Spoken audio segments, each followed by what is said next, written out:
जरा खुद से एक सवाल पूछिए, अगर किसी गरीब घर का बच्चा 2 साल तक त्योहार छोड़ दे, दोस्त छोड़ दे, मोबाइल छोड़ दे, सुबह 4 बजे उठकर पढ़े लिखे, माँ बर्तन मांज कर फीस भरे, पिता खेत गिरवी रख दे और फिर एग्जाम से पहले किसी अमीर का बेटा व्हाट्सएप पर वही पेपर खरीद ले, तो क्या ये सिर्फ पेपर लीक है या गरीब की मेहनत का मजाक? आप देखना शुरू कर चुके हैं चौपाल डायरी लाइव और मैं हूं आपके साथ रिया। नीट स्कैम सिर्फ एग्जाम स्कैम नहीं है, बल्कि भारत के टूटते भरोसे की कहानी है। क्योंकि भारत में करोड़ों परिवारों के लिए डॉक्टर बनना सिर्फ नौकरी नहीं होता, गरीबी से बाहर निकलने का रास्ता भी होता है।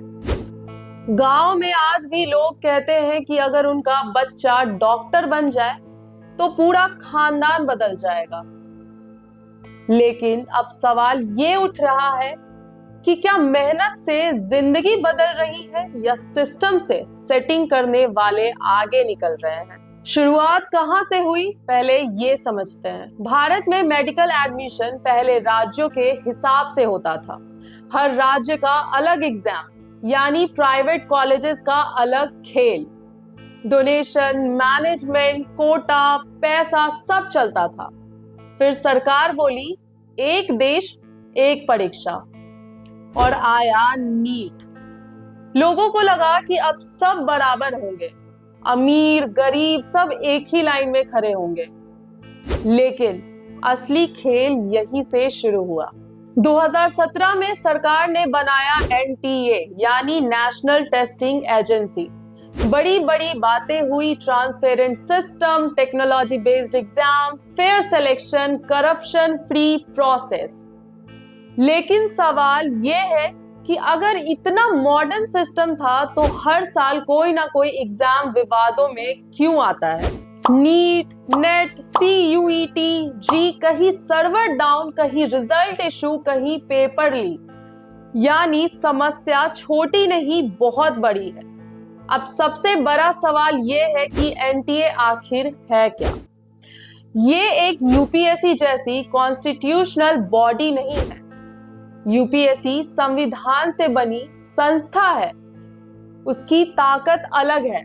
लेकिन एनटीए एक सोसाइटी है जो सोसाइटीज रजिस्ट्रेशन एक्ट के तहत रजिस्टर्ड है। अब विपक्ष यहीं से सवाल उठाता है, जिस संस्था के हाथ में करोड़ों बच्चों का भविष्य है, उसकी जवाबदेही इतनी कमजोर क्यों? और सच कहे तो ये सवाल गलत भी नहीं लगता। अब समझिए पूरा पेपर लीक मॉडल। बहुत लोग सोचते हैं कि पेपर लीक मतलब कोई एक आदमी पेपर चुरा लेता है, लेकिन ऐसा नहीं। ये पूरा इंडस्ट्री मॉडल बन चुका है। अब इसको स्टेप बाय स्टेप समझते हैं। पहला स्टेप ये है कि एग्जाम का प्रेशर। भारत में एमबीबीएस सीटें बहुत कम होती है, लगभग 22 लाख बच्चे एग्जाम देते हैं, लेकिन सरकारी सीटें सीमित है। कंपटीशन इतना खतरनाक है कि बच्चा अगर 2 नंबर से पीछे रह जाए तो पूरा साल बर्बाद हो जाता है और यही से डर पैदा होता है। अब आते हैं दूसरे स्टेप पर, यानी कोचिंग इकोनॉमी। इसी डर पर खड़ा हुआ अरबों का कोचिंग बिजनेस। कोटा, सीकर, पटना, दिल्ली, कमरे छोटे लेकिन बच्चों पर दबाव बहुत बड़ा। हर दीवार पर रैंकर्स की फोटो और हर बच्चे के दिमाग में सिर्फ एक डर, सिलेक्शन नहीं हुआ तो जिंदगी यहीं खत्म। यहीं से कोचिंग इंडस्ट्री भी पैसा कमाती है, लेकिन कहानी यहीं खत्म नहीं होती। अब आते हैं सबसे खतरनाक लेयर पर, यानी सॉल्वर गैंग्स। जांच एजेंसियों के मुताबिक कई जगह पूरे नेटवर्क काम करते हैं। Dummy candidate, Bluetooth device, solver sitting, OMR manipulation, centre management और पेपर सर्कुलेशन। यानी एग्जाम नहीं, पूरा ऑपरेशन चल रहा होता है।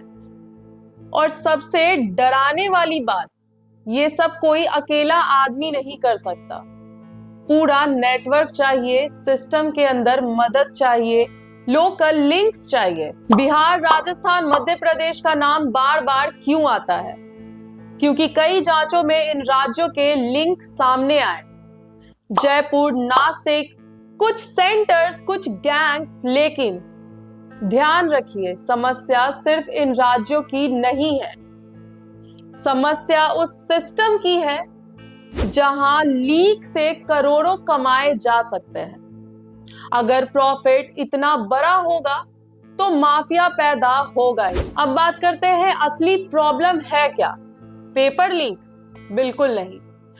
Trust leak. आज बच्चा डरने लगा है कि मेहनत काफी नहीं होता, और ये सब किसी भी देश के लिए सबसे खतरनाक चीज है, क्योंकि जब गरीब का भरोसा टूटता है तो सोशल मोबिलिटी टूटती है। फिर लोग मानने लगते हैं कि सिस्टम पैसे वालों का है। और सबसे बड़ा सच, भारत में गरीब आदमी आज भी अपने बच्चे को पढ़ाते वक्त यही सोचता है कि मेरे पास पैसा नहीं है, लेकिन मेरा बच्चा मेहनत कर लेगा। लेकिन अगर उसी मेहनत पर शक होने लगे तो सिर्फ एग्जाम सिस्टम नहीं टूटता, देश का मोरल टूटता है।